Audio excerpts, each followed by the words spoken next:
Fala moçada, beleza? Professor Victor Mateus, começando a nossa primeira aula de Lei Maria da Penha. Lei muito importante, vai ser cobrada na sua prova, ela geralmente é muito cobrada em concursos de diversos países, é ótimo, né? Em diversos concursos no país, então vamos analisar os principais pontos, o que mais cai em prova a respeito da Lei Maria da Penha, beleza? Obviamente, vamos começar pelo artigo 1º, que fala o seguinte, ó.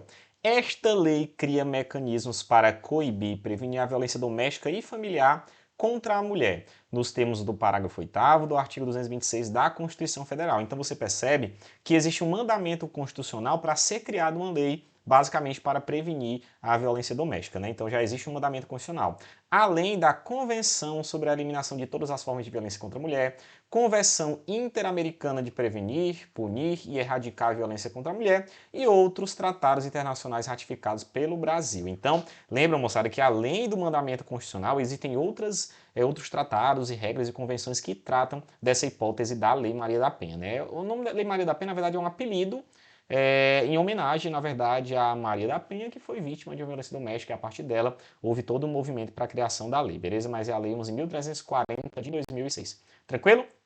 Além disso, existe a seguinte hipótese para a gente tratar um pouquinho sobre a Lei Maria da Penha.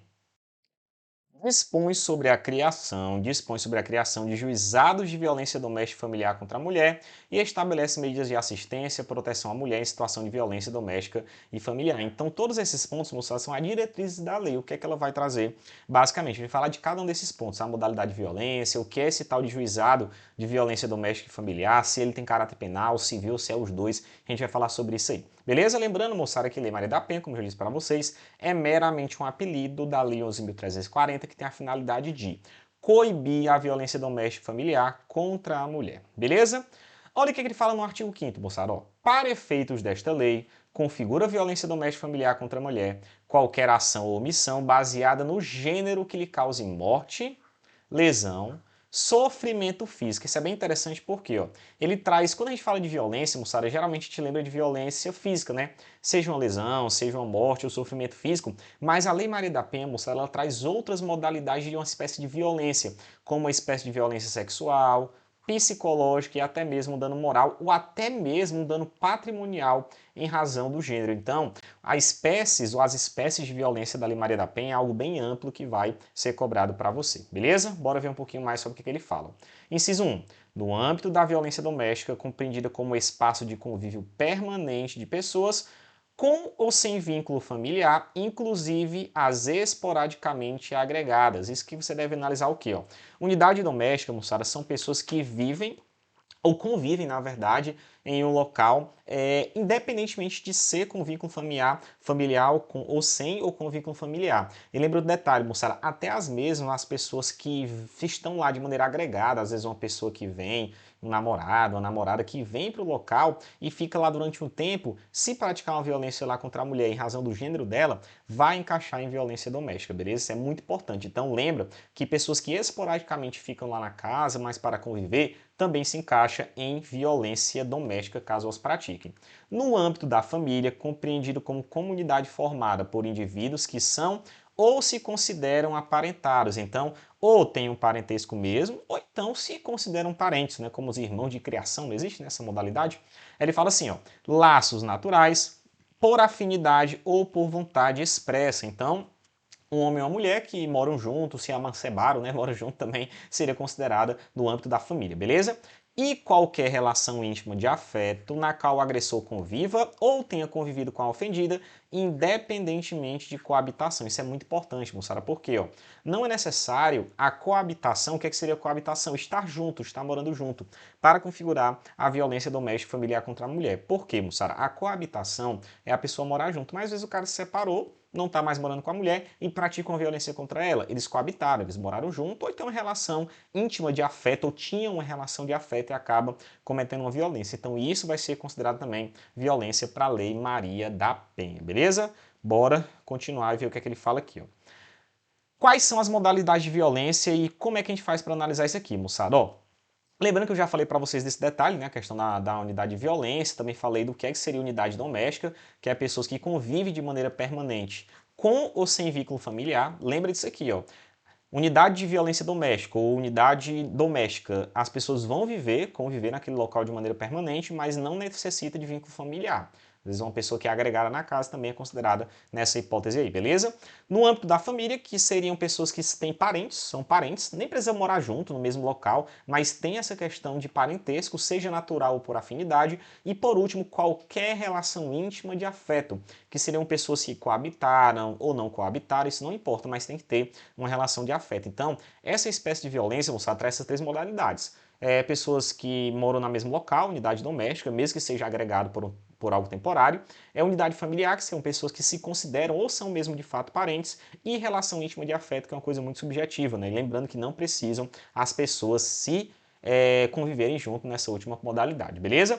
Lembrando, moçada, que orientação sexual não serve de parâmetro para determinar se ela sofreu ou não violência doméstica contra a mulher. Por exemplo, pode haver violência doméstica entre duas mulheres que são lésbicas, por exemplo? É possível, sim. Então, o importante é que a vítima seja mulher. A vítima seja mulher. Mas o fato do autor do crime ser um homem ou mulher, isso não vai importar.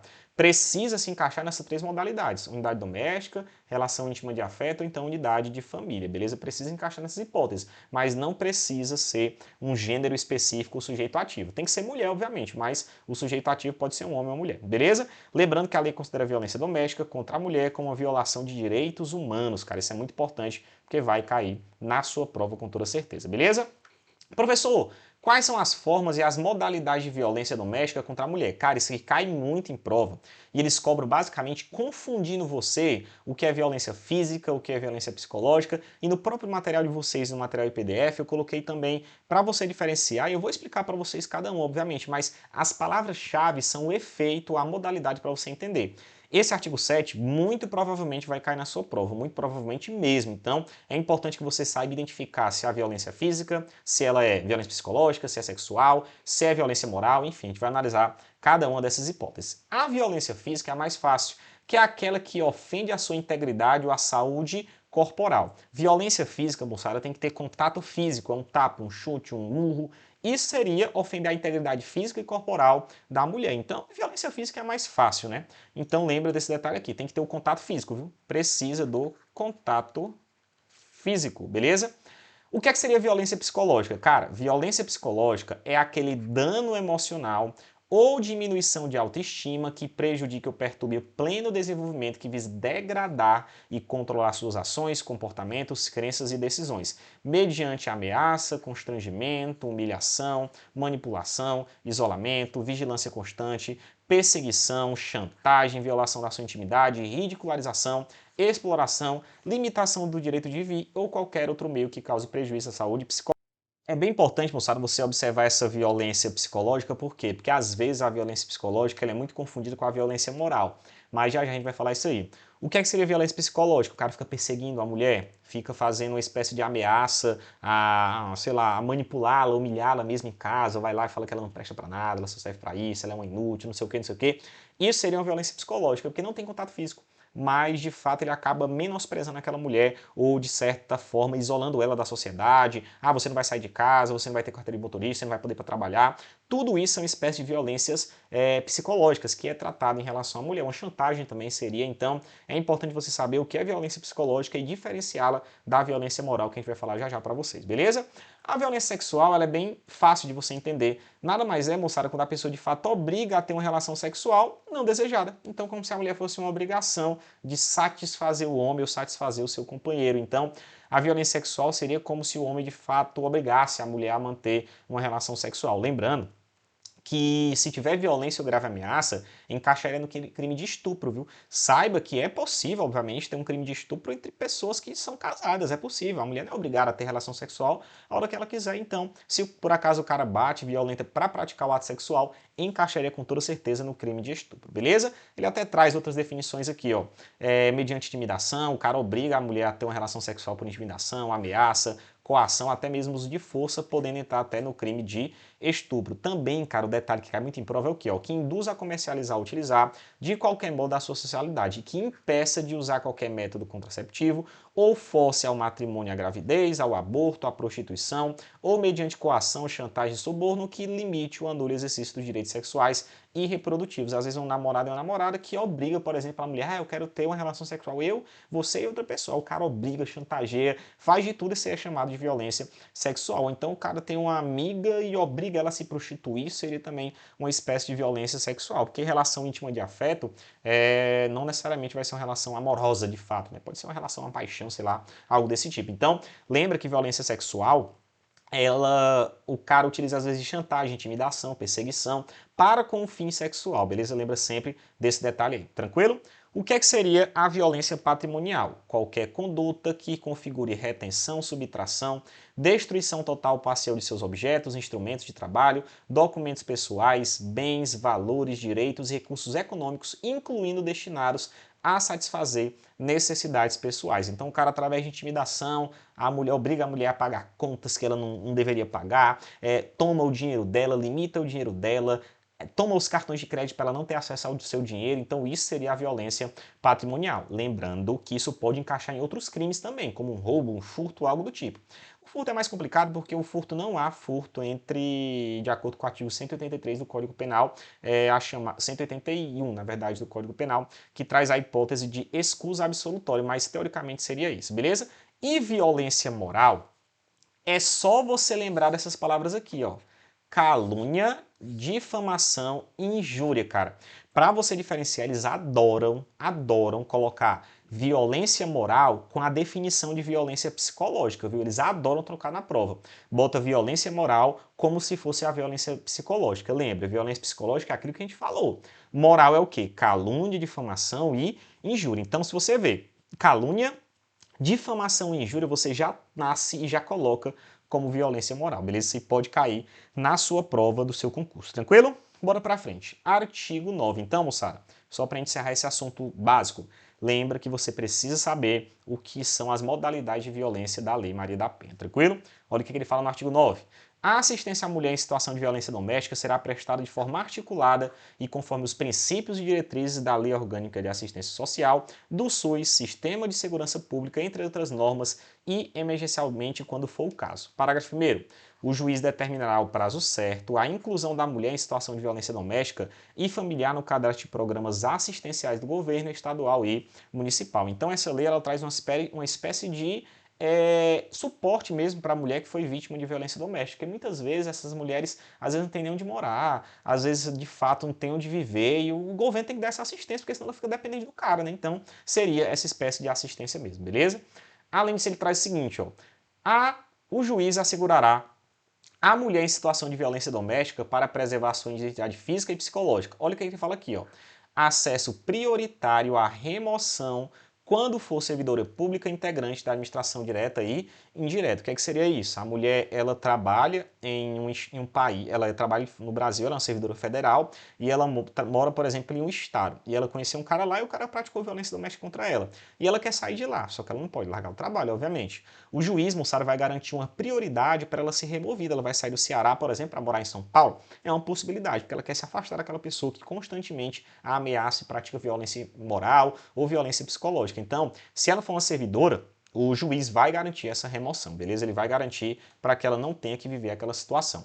Além disso, manutenção do vínculo trabalhista, quando necessário, o afastamento do local de trabalho por até 6 meses. Isso é bem importante, moçada, porque às vezes, devido à violência psicológica, a mulher precisa se internar ou violência física, então o juiz vai garantir a manutenção do trabalho dela. Eu não estou falando de servidor público, né? Porque o servidor teria, no caso, uma instabilidade de fato. Mas é que é uma mulher que trabalha em empresa particular e o juiz vai garantir por até 6 meses o trabalho dela, ou esse vínculo trabalhista, para que ela não perca o trabalho, porque o cara, sei lá, o dono ficou puto ou algo do tipo, beleza? Isso é bem importante para você observar. Além disso, moçada, ele traz no inciso 3 o encaminhamento à assistência judiciária quando for o caso, inclusive para eventual ajuizamento de ação de separação judicial, de divórcio, anulação de casamento ou dissolução de união estável perante o juiz competente. Lembrando, moçada, que o juiz ele só vai encaminhar, olha o detalhe, ó, ele só vai encaminhar para assistência jurídica, porque eu já vi isso em prova também, quando for o caso, viu? Quando for necessário, porque às vezes a mulher não quer. Não precisa, na verdade, às vezes não é casado, não tem nada, precisa ir para o juiz. Então, aliás, não precisa ir para o advogado. Então, o juiz só vai encaminhar para assistência judiciária quando for o caso. Lembra disso aí, quando for necessário, ele vai encaminhar para assistência judiciária, beleza? Porque às vezes não precisa, porque não tem necessidade daquilo acontecer. Tranquilo? Bora para frente. Então, lembra desses detalhes aqui, ó, que a servidora pública ela vai ser removida e a empregada vai manter o vínculo trabalhista por até 6 meses, beleza? Artigo 10. Na hipótese da iminência ou prática de violência doméstica ou familiar contra a mulher, a autoridade policial que tomar conhecimento da ocorrência adotará de imediato providências legais cabíveis. Parágrafo único. Aplica o disposto no caput desse artigo ao descumprimento de medida protetiva de urgência. Isso quer dizer o quê, moçada? A mulher que seja vítima de violência doméstica tem direito ao tratamento diferenciado e específico por parte da autoridade policial. Então, moçada, muitas das atitudes que o delegado perceber, ele vai poder tomar mesmo sem a autorização direta do juiz. O que é que acontece? Se ele perceber que a mulher está ameaçada gravemente de sofrer uma violência psicológica, sexual, violência física, ele vai tomar as providências cabíveis, inclusive se por acaso o cara descumpriu uma medida protetiva. Um exemplo, se ele tem que ficar 200 metros longe da mulher e o delegado perceber ou tiver a denúncia que ele está descumprindo isso, ele vai tomar as medidas cabíveis. Inclusive, descumprir medida protetiva em relação à mulher ou essas medidas de urgência é crime, de acordo com a Lei Maria da Penha, beleza? Então o delegado vai dar esse tratamento diferenciado e específico para essas hipóteses, beleza? Bora para frente. Artigo 10A. É direito da mulher em situação de violência doméstica e familiar o atendimento policial e pericial especializado ininterrupto e prestado por servidores preferencialmente de sexo feminino e capacitados. Isso é bem interessante, moçada, porque quando uma mulher for numa delegacia de violência contra a mulher, o bom é que seja uma mulher delegada, as mulheres escrivãs, as inspetoras, então o melhor é que seja uma mulher. Professor, se tiver um homem, cara, tem problema, mas a preferência é para mulheres, beleza? Então dar-se a preferência para que ela seja atendida por servidoras ou policiais ou delegadas do sexo feminino, beleza? Tanto que as delegacias de violência contra a mulher, a maioria são delegadas mulheres, beleza? Parágrafo 1º. A inquirição de mulher em situação de violência doméstica familiar ou de testemunho de violência doméstica, quando se tratar de crime contra a mulher, obedecerá às seguintes diretrizes. Inciso 1.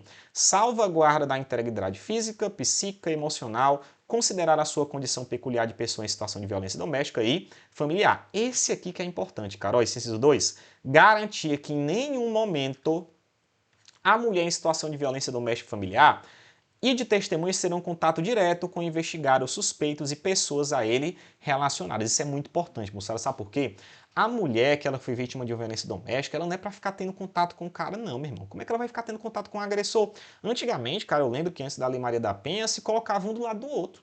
E o delegado conversando com os dois. Isso não é para ser permitido. Inclusive, se o delegado fizer isso, ele comete crime. Ele comete o crime de abuso de autoridade, chamada violência institucional. Isso aqui na criminologia é chamado de revitimização, viu? Revitimização ou vitimização secundária, que seria o quê? Fazer a mulher reviver aquela circunstância, às vezes na presença do agressor. Em nenhuma hipótese os dois serão colocados juntos, nem que ela peça, beleza? Não pode ser colocado juntos. Inciso 3, que é como eu já disse para vocês, né? A não revitimização do depoente, evitando sucessivas inquirições sobre o mesmo fato, no âmbito criminal e administrativo, bem como o questionamento sobre a vida privada. Então não vai questionar sobre a vida privada, se ela traiu, se não traiu, não importa isso aí, meu irmão. Importa é que tem que ser aplicada a lei nesses casos, beleza? Bora para frente. Além disso, o artigo 11 fala o seguinte, ó, no atendimento da mulher em situação de violência doméstica familiar, a autoridade policial deverá, entre outras providências, garantir proteção policial quando necessário, comunicando de imediato ao Ministério Público e ao Poder Judiciário. Às vezes a mulher está ameaçada de morte, ela quer buscar uma coisa na casa dela, então o policial não vai deixar ela ir sozinha, né? Porque ela está ameaçada e ele vai comunicar ao Ministério Público, ao Poder Judiciário para, por exemplo, decretar uma prisão, caso seja necessário, beleza? Inciso 2. Encaminhar a ofendida ao hospital, posto de saúde e o Instituto Médico Legal, até para que ela faça uma perícia, né? Fornecer transporte para a ofendida, isso aqui cai muito em prova, viu? Esse inciso 3. Fornecer transporte ao ofendido e seus dependentes, para abrigo ou local seguro quando houver risco de vida. Isso aqui também cai demais. Esse artigo 11, na verdade, ele cai muito em prova, mas quando cai a letra da lei, né? Inciso 4. Se necessário, acompanhar o ofendido para assegurar a retirada de seus pertences dos locais, da ocorrência ou do domicílio familiar. Então ele vai fazer isso se necessário. Ele vai lá na viatura junto com a mulher para garantir a segurança dela para que o cara não faça mais nada, porque esse pessoal é tudo doido, né? Tudo perturbado. Tranquilo? Então, informar o ofendido dos seus direitos a ela conferidos pela lei e serviços disponíveis, inclusive o de assistência jurídica para eventual ajuizamento perante o juiz da ação, de separação judicial, divórcio, anulação do casamento ou dissolução de união estável. Então, o delegado vai informar, ó, você tem direito a uma assistência jurídica gratuita caso você queira se divorciar, uma separação, uma anulação do casamento. Então, ele vai informar. Agora, se ela vai fazer, aí são outros clientes. Ele não pode obrigar essa hipótese, mas o delegado vai informar sim essa possibilidade, beleza? Lembrando, moçada, que o artigo 11 trata dos deveres da autoridade policial. Isso é bem cobrado em prova. E quando é cobrado é letra de lei. Tranquilo? Bora ver, moçada, o que ele fala no artigo 12C, que esse artigo, meu amigo, ele cai em prova, viu? Vai ser o último artigo dessa aula que a gente vai comentar. Esse artigo 12C cai muito em prova, então bora analisar o que ele fala aqui, ó. Verificada a existência de risco atual ou iminente à vida, da integridade física ou psicológica da mulher em situação de violência doméstica familiar e de seus dependentes, o agressor será imediatamente afastado do lar, domicílio, local de convivência com a ofendida por quem? Ó, entenda. Se houver risco à integridade física, um risco claro, o que é que vai acontecer? O agressor vai sair do lar, vai ficar o menino, a mulher não tem onde ficar, vai ficar lá também, e o cara vai ser afastado do seu lar. Isso aqui cai muito em prova, esse artigo 12C. Mas pergunta, quem é que tem o poder de fazer isso? Em regra, quem vai fazer isso é o juiz. O juiz vai determinar de imediato o afastamento. Professor, e se não tiver comarca na cidade? O que é que seria comarca? Comarca é a sede de um judiciário, a sede do Poder Judiciário. Por exemplo, o cara vai para uma cidade que tem 30 mil habitantes e não tem uma comarca lá, que acontece, por exemplo, no Ceará demais. O que é que vai acontecer? Se não tiver um juiz lá no local, só se não tiver comarca, só se não tiver juiz. Quem vai fazer esse afastamento é o delegado de polícia. Então, o delegado de polícia vai fazer esse afastamento quando não for sede de comarca, beleza? Então, se não tiver juiz, quem vai fazer o afastamento é o delegado de polícia. Professor, e se não for sede de comarca e também não tiver delegado disponível no momento, aí vai ser o policial. Então, olha a regrinha. Ó. Quem é que vai fazer? É o juiz. Juiz. Tem juiz lá, ele que termina. Ei, professor, mas não tem comarca, não tem juiz. Aí quem vai fazer é o delegado. Ei, professor, uma cidade é tão fuleiragem que não tem uma comarca e também não tem nenhum juiz. Não tem nenhuma comarca e também não tem nenhum delegado. Então, se não tem comarca e se também não tem delegado, aí faz um policial, beleza? Vai fazer um policial caso isso aconteça. Policial civil, né? Lembrando que é quando não tiver delegado disponível, né? O delegado está doente, não foi, ou não tem delegado na delegacia, o que pode de fato acontecer. Beleza? Parágrafo 1º. Esse parágrafo 1º ele se refere ao inciso 2 e ao inciso 3. Diz o seguinte, ó, nas hipóteses do inciso 2 e do inciso 3, o juiz será comunicado no prazo de 24 horas e decidirá em igual prazo sobre a manutenção ou revogação da medida aplicada, devendo dar ciência ao Ministério Público concomitantemente. O que é que quer dizer isso aqui? Ó?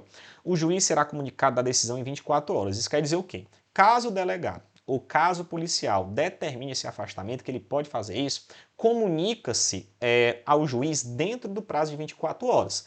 Para quê, professor? Para que no mesmo prazo ele decida sobre a manutenção ou revogação da medida, devendo dar ciência ao Ministério Público. Então, qual é o detalhe? Ó?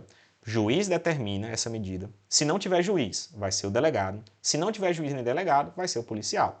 Na hipótese do delegado e do policial determinarem essa possibilidade, em até 24 horas deve ser comunicado para o juiz e em mais 24 horas o juiz decide. Lembrando que vai ser comunicado ao Ministério Público essa hipótese. Professor, o juiz decide o quê? Se vai manter ou se não vai manter esse afastamento, beleza? E por último, o parágrafo 2º fala o seguinte, ó.